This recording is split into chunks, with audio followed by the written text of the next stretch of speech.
یکی دنبال یار است، دیگری در جستجوی دیار.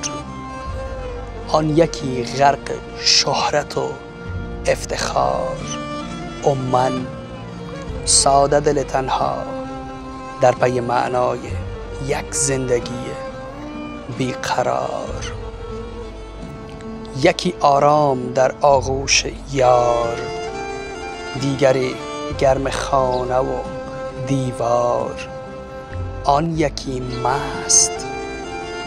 مست انعام و کار و من شیدای بی پناه، دل باخته آسمان، درخت، دریا و قطره های بیقرار.